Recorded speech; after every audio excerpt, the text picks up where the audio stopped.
Tim SAR gabungan memastikan penyebab ambruknya pondok pesantren Buduran Sidoarjo, Jawa Timur karena kegagalan konstruksi. Bangunan pondok tidak mampu menahan beban secara keseluruhan hingga memicu ambruknya bangunan itu.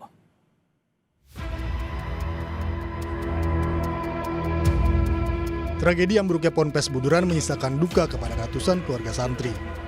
29 September, bangunan yang difungsikan sebagai musola 3 lantai di area Asrama Putra ambruk saat para santri sedang sholat asar. Proses evakuasi korban kini masih berlangsung. Soal keselamatan bangunan jadi sorotan. Tim SAR gabungan bersama ahli konstruksi menyebut ambruknya bangunan Ponpes akibat kegagalan konstruksi. Penopang bangunan tidak mampu menahan struktur secara keseluruhan.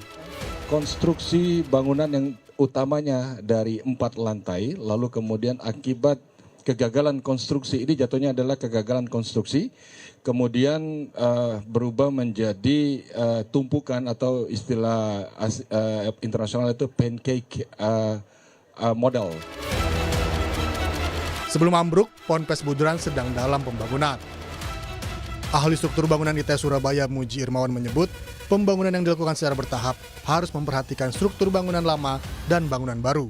Kira itu, kalau kita melihat bangunan yang ada di pondok yang mengalami keruntuhan ini, ya saya lihat langsung di mana hubungan antara balok kolomnya. Terlihat sekali bahwa hubungan balok kolomnya ternyata ada kekurang sempurnaan. Nah ini memang menganggap pada saat pembangunan itu sesuatu yang biasa saja, tetapi di dalam aturan teknis itu harus mempunyai panjang penyaluran tertentu sehingga hubungan ini, join ini akan membuat konstruksi akan menjadi stabil secara keseluruhan. Demikian. Sementara itu dalam kunjungannya ke Ponpes Buduran, Menteri Koordinator Bidang Pemberdayaan Masyarakat Muhaimin Iskandar meminta kepada setiap pondok pesantren di seluruh Indonesia untuk tidak membangun tanpa adanya kalkulasi teknik dalam perencanaan maupun dalam proses pembangunan. Caimin bilang kepada seluruh pondok pesantren untuk tidak membangun tanpa pengawasan dan bimbingan ahli teknik bangunan. Ini kan juga tokoh pesantren dan panglima santri. Terus ini kan kasusnya juga disoroti santri yang diminta gotong royong, ngecor bangun pesantren. Inilah ada transisi soal itu bagaimana Mas? Itulah keprihatinan kita dan nanti harus kita berubah semua pola. Kepada pesantren tidak boleh membangun sendiri, harus ada tim teknisi.